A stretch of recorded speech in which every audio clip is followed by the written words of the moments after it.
Namaste, Shubh Maha Shivaratri.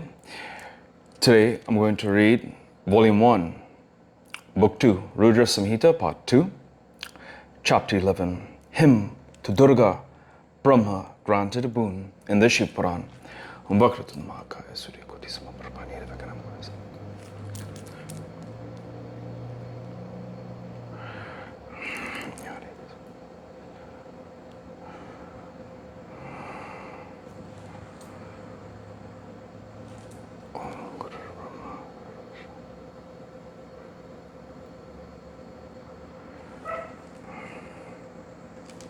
Hari Om Tat Sat. Narada said, O Brahma, dear of great intellect, please tell me, O most eloquent one, when Vishnu went away, what happened? O what did you do? Brahma said, O Brahmin, best of my sons, listen attentively to what I did when the Lord Vishnu went away. I began a continuous laudatory prayer of the goddess Durga, the beloved of Shiva, the creator of the universe, of the nature of Vidya and Avidya, and identical with the pure Supreme Brahman.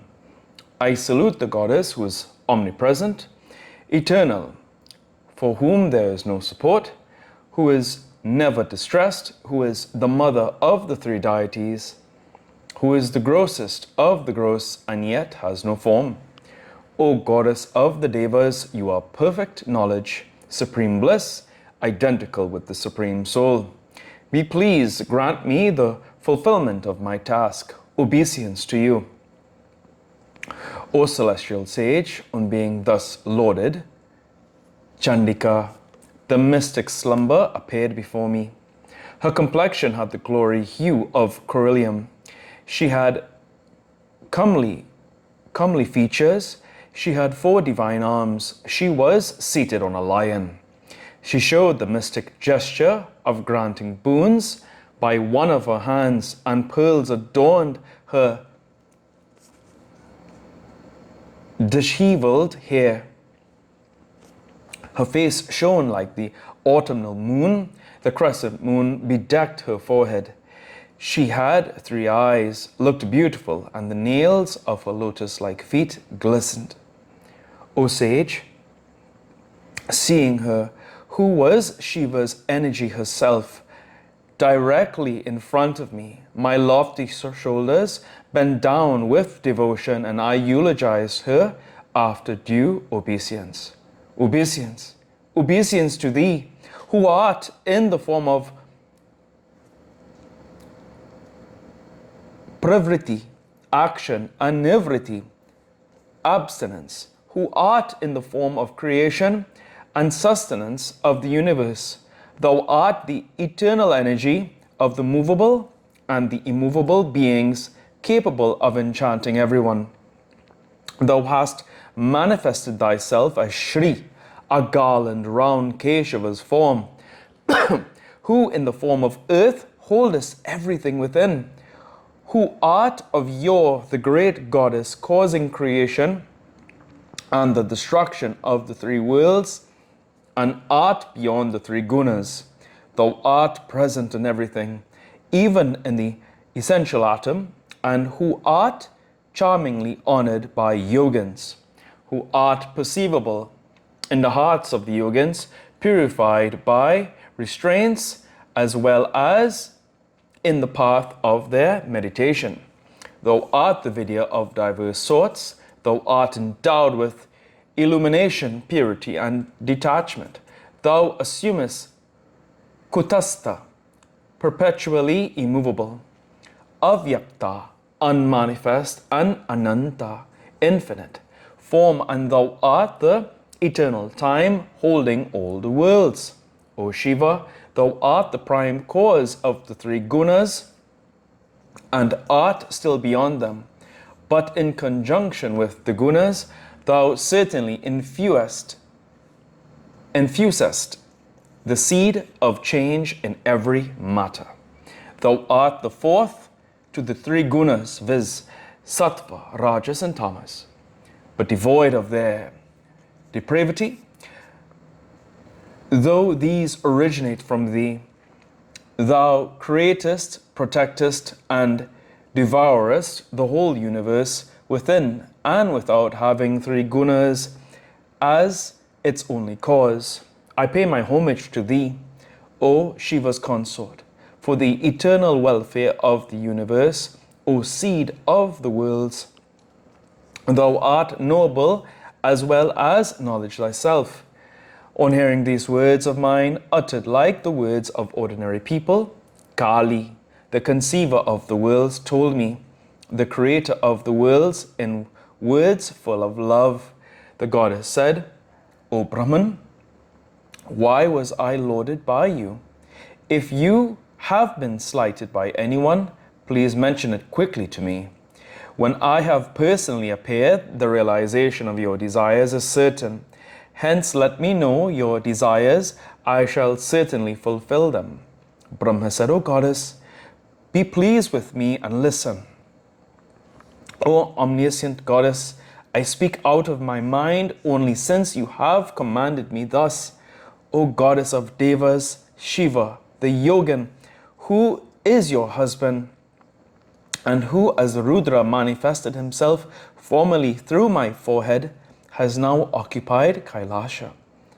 The Lord of Goblins is performing penance all alone. Since he does not desire a wife, he is without a wife. He is free from mental aberrations.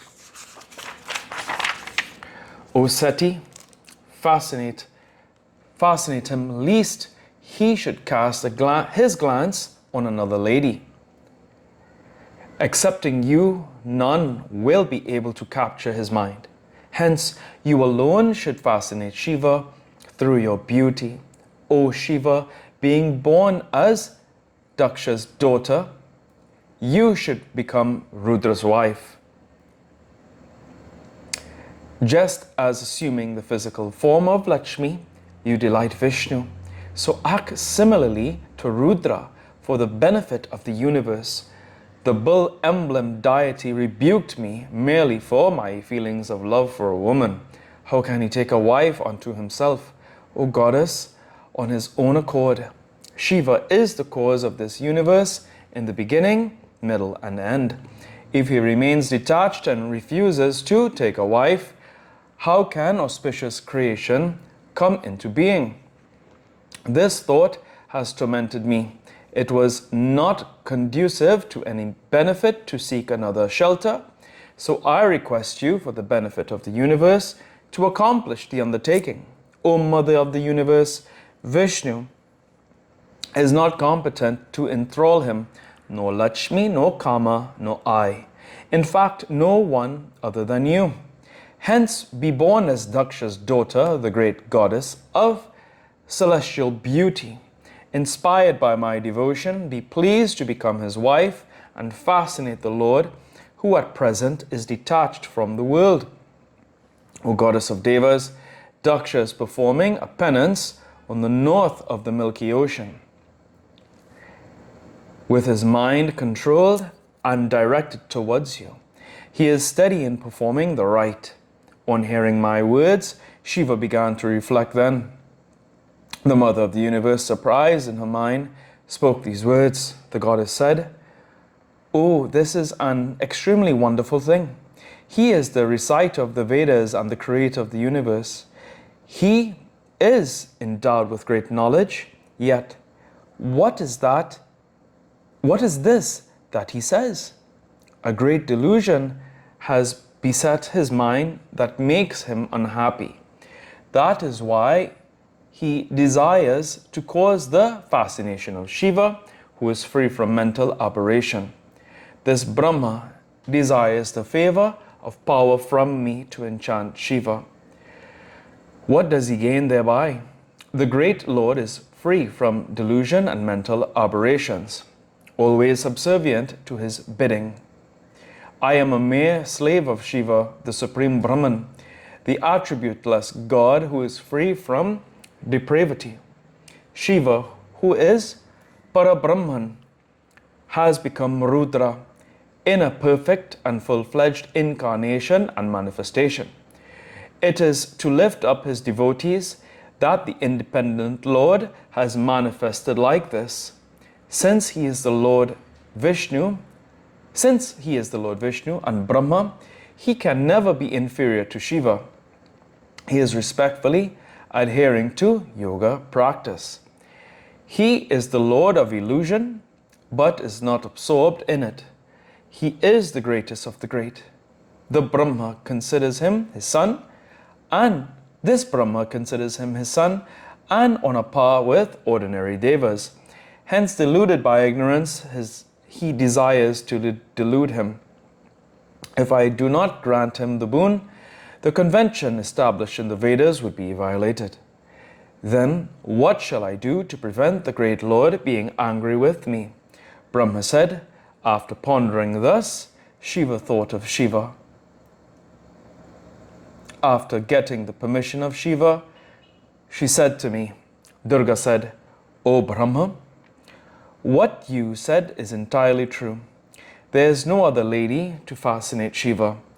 A great truth has been pointed out by you, that if Shiva does not take a wife unto himself, the creation cannot continue long.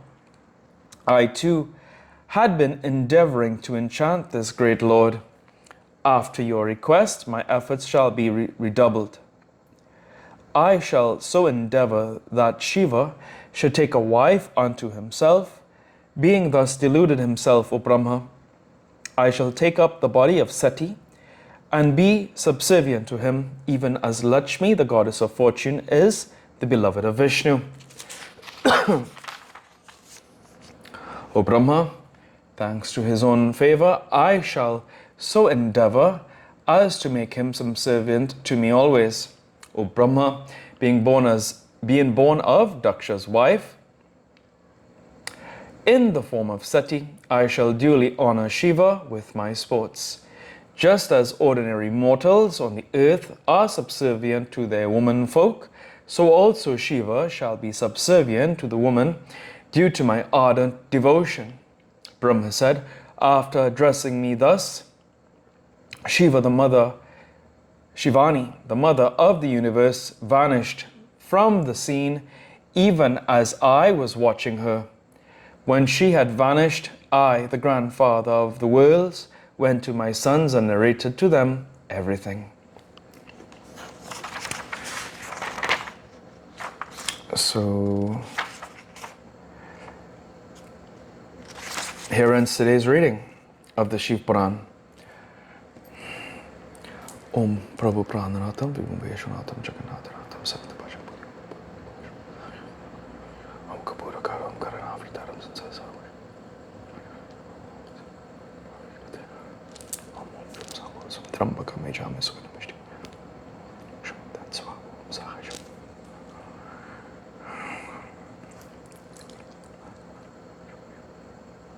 Om Tvaya Mata Chapita Tvaya Tvaya Jasakat Dravinam Tvaya Tvaya Sarvam. Om Shanti. Om Hari Om Tat Sat, Hari Om Tat Sat. Again, Happy Mahashivratri. Om Namah Shivaya.